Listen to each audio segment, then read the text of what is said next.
It is my pleasure to introduce to you the Honorable Ambassador Roet.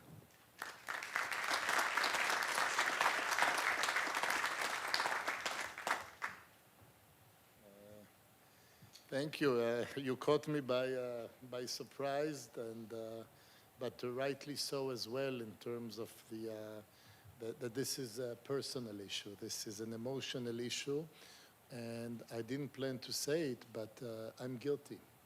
I'm guilty as well as what I will speak about, of not knowing enough about the Farhud. We all know about the Kristallnacht. We all know about the plight of Jews in Europe. We do not know enough. We do not know enough what went with in the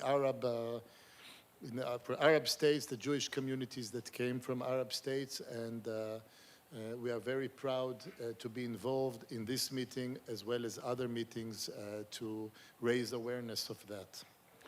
Ladies and gentlemen, the distinguished ambassador from Palau, thank you for coming. It is my pleasure to welcome you to the United Nations for this historical day. For the first time in the United Nations, we recognize the atrocities carried out against the Jews of Iraq in 1941, remembered as the Farhud. Before I begin, I would like to welcome well-known author Edwin Black, who we'll hear from soon. Edwin's book, The Farhud, sheds light on the often ignored plight of more than 850,000 Jewish refugees, the forgotten refugees, from Arab countries who were uprooted from their homes. I would also like to recognize a friend of mine, but more importantly, one of the greatest friends that Israel has, Malcolm Online, Executive Vice Chairman of the Conference of Presidents of Major American Jewish Organizations, who has personally pushed for recognition of the plight of Jewish refugees from Arab countries, and has been involved and a force behind anything that we have done on this issue in the UN and certainly outside of the UN. And of course, I'd like to welcome you, Aliza, and the American Association of Jewish Lawyers and Jurists, the International Association of Jewish Lawyers and Jurists, and of course, stand with us. Shachar, my good friend and colleague, is here for helping to make this event possible.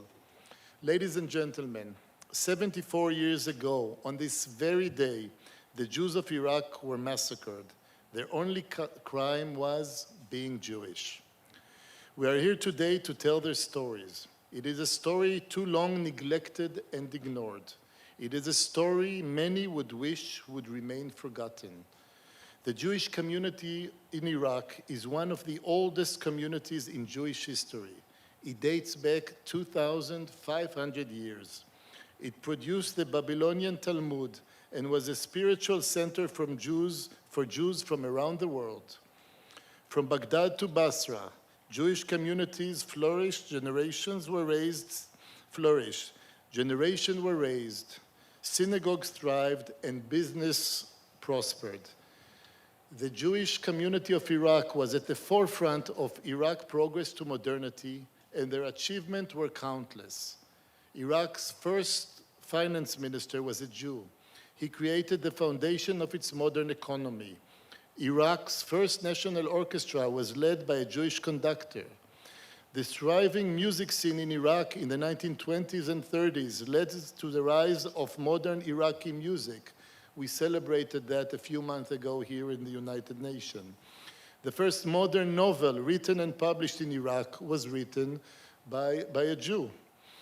Jews have always been a part and parcel of Iraq's culture, language, and history. In 1941, 135,000 Jews lived in Iraq, very similar to the number of Jews living in Holland, by the way. This year marked a tragic decline in the treatment of Jews. That year marked a tragic decline in the treatment of Jews living in the Middle East. Iraqi Jews found that anti-Semitism was not confined to their European brothers and sisters. It was becoming a part of life for them as well. The rise of power of a pro-Nazi government in Iraq instigated an unprecedented chain of events for the Jewish community in the country. On June 1st, 1941, today, 74 years ago, Baghdad's Shavuot celebration, as Aliza told us, were turned into a brutal 2 days pogrom. During the massacre, 180 Jews were killed, 2,000 were injured, and 1,500 stores and homes were destroyed. Millenniums of coexistence would never be the same again. We meet here, 74 years after the events of the Farhud, but the emotional and psychological scars remain with us. The Farhud was a prelude for things to come. In the years after it, most of the Jewish communities in Arab states were forced to flee their home and lives. Where once large and vibrant Jewish communities existed, only a handful of Jews remain today. The thread of more than 2,000 years of rich cultural heritage was abruptly broken. Ladies and gentlemen, the United Nations, the institution where we are sitting today, has passed more than 100 resolutions on Palestinian refugees. However, not once have we seen any resolution, any recognition of these forgotten refugees. More than 850,000 Jewish refugees were viciously forced out of their homes. Are we expected to forget this? It is time that these past wrongs are fixed. Not a single Arab country has taken responsibility for the events of the past. It is the duty of this institution to ensure that the stories of the Jewish refugees will not be forgotten, that the stories of the Jewish refugees will not be ignored. The Jewish people have endured pogroms, forced isolation in ghettos, and the Holocaust. We have stood strong in the face of adversity, just as the Iraqi Jewish community did.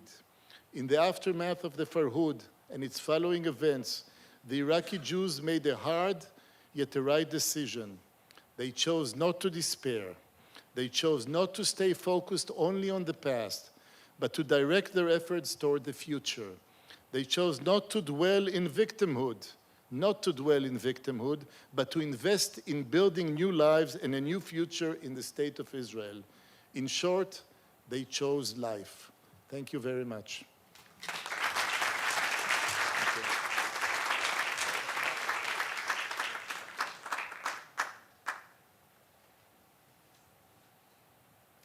Thank you very much, Ambassador Roet.